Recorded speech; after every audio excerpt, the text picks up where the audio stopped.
বাবা, আমরা আর কতদিন এভাবে কোনো রকমে পেট চালাবো?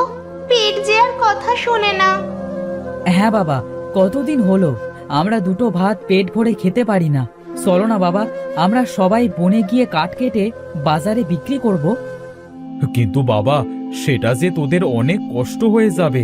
তোরা ছোট মানুষ, তোরা কি পারবি এত দূর থেকে কাঠ কেটে বাজারে বিক্রি করতে? হ্যাঁ বাবা, আমরা পারবো। মানুষ তো পেটের দায়ে কত কিছু করে, আমরা না হয় একটু কষ্ট করব, তার বেশি তো কিছু নয়।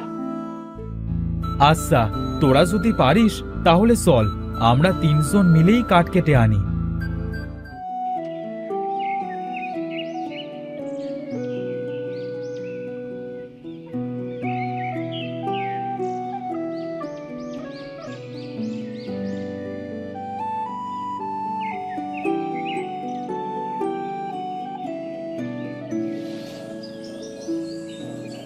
বাবা, আর যে হাঁটতে পারছি না। আরো কত দূরে বাবা সেই বন? আর বেশি দূরে নয় বাবা, এই তো আমরা বনের ভিতরে চলে এসেছি।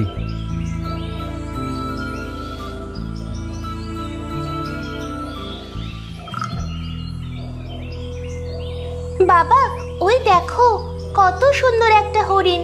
মনে হচ্ছে কিছু একটা খেয়েছে, এর মুখ দিয়ে তো গেজা বের হচ্ছে। হ্যাঁ বাবা, হরিণটা তো মনে হচ্ছে এক্ষুনি মারা যাবে। এসব বনের প্রাণী, এমনটা হতেই পারে। চল মা, আমাদের আবার তাড়াতাড়ি কাঠ কেটে বাড়ি ফিরতে হবে। না বাবা, একে আমরা এভাবে ফেলে রেখে যেতে পারি না। তোমার কাছে বোতলে যে পানিটুকু আছে ওটা দাও। হরিণটা হয়তো পানি খেলে একটু সুস্থ হয়ে যাবে।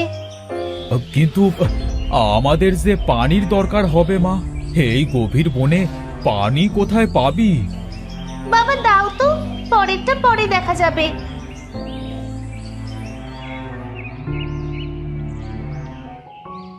বাবা দেখেছো, হরিণটা সুস্থ হয়ে গেছে। হয়তো পানির জন্যই হরিণটার এমন হয়েছিল। হবে হয়তো। এবার তাড়াতাড়ি চল মা, দেরি হয়ে যাচ্ছে। তাড়াতাড়ি না গেলে আমরা যে কাঠ কাটতে পারবো না। হ্যাঁ বাবা, চলো। আমাকে যে এবার যেতে হবে বন্ধু। যদি বেঁচে থাকি আবার দেখা হবে তোমার সাথে।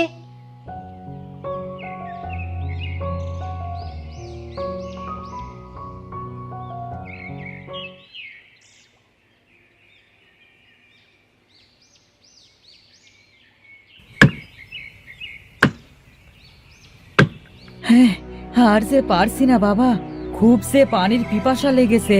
চলো না, কোনো জায়গা থেকে পানি খেয়ে আসি। আমার কথা তো তোরা শুনলি না, সব পানিটুকু নষ্ট করে ফেললি। এখন এই বনের ভিতরে কোন জায়গায় পানি পাবো? চলো না বাবা, একটু সামনে গিয়ে দেখি কোথাও পানি পাওয়া যায় নাকি। হ্যাঁ চল তাহলে, তোদের নিয়ে আর পারি না। আমার কোনো কথা শুনিস না তোরা।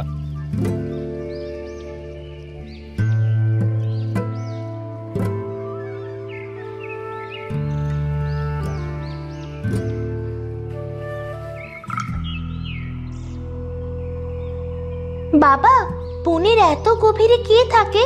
চলো তো বাবা, বাড়িতে গিয়ে দেখি।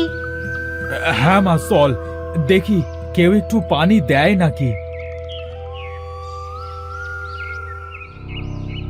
বোন, মনে তো হচ্ছে বাড়িতে কেউ নেই। চল তো আমরা ঘরের ভিতরে যাই। ভাই, ঘরের ভিতরে যাব কি করে? দেখো, ঘরটাতে তো তালা দেওয়া আছে। এই কেমন অদ্ভুত তালা বাবা, এমন তালা তো জীবনে দেখিনি। তাহলে কি আমরা ভেতরে ঢুকতে পারবো না? বোন, ওই দেখ, চাবিটা দরজার ওপরে। আমি তালাটি খুলছি। বাবা দেখো, এখানে তো অনেকগুলা চাবি। কোন চাবিটা এ তালার সেটা বুঝবো কি করে? দেখি তো বাবা, চাবিটা আমার কাছে দে, আমি দেখছি কোন চাবিটা এই তালার। এই দেখ, তোরা তো পেলি না, এই চাবিটাই তালার মতো চিহ্ন। এটাই মনে হয় এই তালার চাবি। হ্যাঁ বাবা, এটাই তো মনে হচ্ছে এই তালার চাবি। তালাটা খোলো তো বাবা।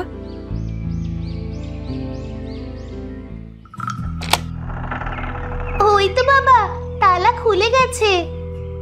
নৌসীমা, তুই বাইরেই থাক, আমি রাফাতকে একটু পানি খাইয়ে আনি। আমরা না আসা পর্যন্ত তুই এখানেই থাকিস, কেমন?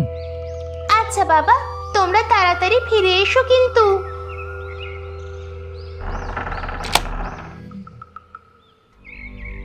বাবা, ও বাবা, তোমরা কি আমার কথা শুনতে পাচ্ছো? ও বাবা, তোমরা কোথায় গেলে? দরজা কেন আবার তালা লেগে গেল? এটা তো সেই হরিণ। হরিণটা কেন আমার কাছে আসছে? তুমি হরিণ থেকে মানুষ কিভাবে হলে? আমার কিন্তু খুব ভয় করছে। আমাকে ভয় পেও না বন্ধু, আমি যে তোমার উপকার করতে এসেছি। তুমি আমাকে যদি পানি দিয়ে সাহায্য না করতে, আমি তো মরেই যেতাম। তুমি যে আমাকে বন্ধু মনে করে উপকার করতে এসেছো, এটাই আমার কাছে অনেক বেশি বন্ধু। তুমি আমাকে কি উপকার করবে বন্ধু? তোমার বাবা আর ভাই তো ওই ঘরের ভিতরে প্রবেশ করেছে। তারা ওইখান থেকে আর কখনোই ফিরে আসবে না। এটা তুমি কি বলছো বন্ধু? তাহলে আমার বাবা ভাই কি আর কখনোই ফিরে আসবে না? এই পর্যন্ত ওই ঘরে অনেক মানুষ গেছে, কিন্তু কেউই আর ফিরে আসেনি। তবে তারা আবার ফিরে আসতে পারে। ফিরে আসবে? সত্যি বলছো? হ্যাঁ, সত্যি। তবে তোমাকে অনেক কষ্ট করতে হবে। আমি ওদের জন্য যে কোনো কষ্ট করতে রাজি আছি। তুমি শুধু আমাকে বলো কিভাবে আমি ওই ঘরের ভিতরে সবাইকে বাঁচাতে পারবো। বনের শেষ মাথায় একটা নদী আছে। সেই নদী তোমাকে পার হতে হবে। নদীর ওই পাশে একটা ডাইনির প্রাসাদ আছে। ওই প্রাসাদের বাইরে একটা আম বাগান আছে। ওই আম বাগানে আমি কি করতে যাব? ওই আম বাগানের ভিতরে একটা নারকেল গাছ আছে। নারকেল গাছের দক্ষিণ পাশে গর্ত করবে। ওইখানে একটা বাক্সের ভিতরে ওই অদ্ভুত দরজার চাবি আছে। কিন্তু এই দরজার চাবি তো এখানেও আছে। এই চাবিটা মায়ার চাবি। এই চাবি দ্বারা কেউ ওই ঘরে গেলে সে আটকে যাবে। আর তুমি যদি ডাইনি রাজ্য থেকে ওই চাবিটা আনতে পারো, তবে ওই ঘরটা নিমেষেই ভেঙে যাবে আর ডাইনিটাও মারা যাবে। ওই ঘর ভেঙে গেলে কি ওই ঘর থেকে সবাই মুক্তি পাবে? হ্যাঁ, সবাই মুক্তি পাবে। অমাবস্যার আর 2 দিন আছে। আগামী অমাবস্যার রাতে ডাইনি সবাইকে তার প্রাসাদে নিয়ে গিয়ে তাদের তাজা রক্ত খেয়ে আরো শক্তিশালী হবে। তোমার হাতে আর মাত্র 2 দিন আছে। কিন্তু আমি ওই চাবিটা আনবো কিভাবে? তুমি যদি আজ যেতে পারো, ওই চাবিটা সহজেই আনতে পারবে। কারণ ডাইনিটা আজ ওই চাবিটা পাহারা দিবে না। আজ সেই ডাইনি তান্ত্রিকের কাছে সাধনা করতে যাবে। কিন্তু আমি কিভাবে ওই নদী পার হব? আমার যে নদীটা পার হওয়া সম্ভবই নয়। এই রাজহাঁসের ওপরে চড়ে বসো, সে তোমাকে ওইখানে নিয়ে যাবে। কিন্তু মনে রেখো, বেলা শেষ হবার আগেই তোমাকে ফিরে আসতে হবে। তা না হলে ওই ডাইনি তোমাকেও বন্দি করবে।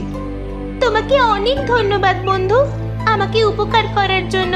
আমি যাচ্ছি এবং খুব শিগগিরই ফিরে আসবো। এটা রাখো, মাটি খোঁড়ার সময় এটা কাজে লাগবে তোমার।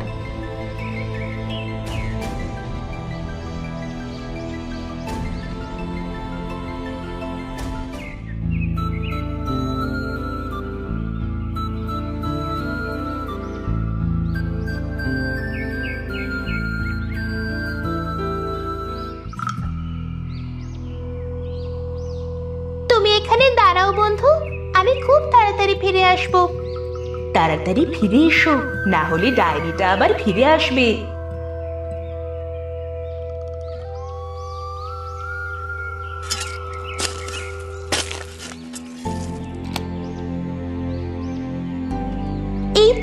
এই তো আমার বাক্সের চাবিটা পেয়ে গেছি। তাড়াতাড়ি আসো বন্ধু, ডাইনিটা এখনই চলে আসবে। এই তো আমি চলে এসেছি। চলো তাড়াতাড়ি আমরা ফিরে যাই।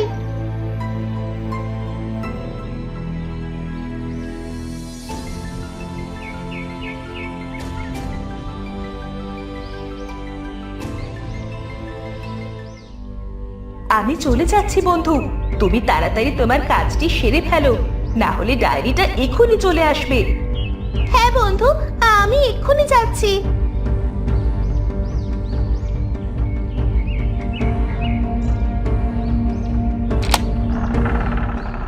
সবাই তাড়াতাড়ি বাইরে বেরিয়ে আসো, না হলে ঘরটা তোমাদের মাথায় পড়বে। বাবা, তোমরা আমাকে একা রেখে কোথায় গিয়েছিলে? মারে, তুই জানিস না, হ্যাঁ, আমাদের সবাইকে তুই কত বড় বিপদ থেকে বাঁচালি। চল বাড়ি ফিরে যাই, আর কোনো দিনও আমরা এ বনে আসবো না। হ্যাঁ বাবা, চলো আমরা সবাই বাড়ি ফিরে যাই। চল ভাই, বাড়ি যাই। হ্যাঁ, আমি তো ভয় পেয়েছিলাম বোন, না জানি আর কখনো তোর সাথে আমাদের মনে হয় দেখা হবে না। চল বোন, এখান থেকে আজ থেকে আমরা বাড়ির দিকে কাজ করে খাবো, আর কখনো এ বনে আসবো না। হ্যাঁ চল, তোমরা সবাই যে যার বাড়িতে ফিরে যাও, আর কখনো এই বনে তোমরা এসো না। তোমাকে কি বলেছে ধন্যবাদ দেব মা? সৃষ্টিকর্তা তোমার ভালো করুক। তোমরা সবাই ভালো থেকো। তুমি যদি আজ না থাকতে, তাহলে আমরা কেউ আর বাড়ি ফিরতে পারতাম না। সবই মহান সৃষ্টিকর্তার কৃপা। তোমরা সবাই চলো বাড়ির দিকে যাই।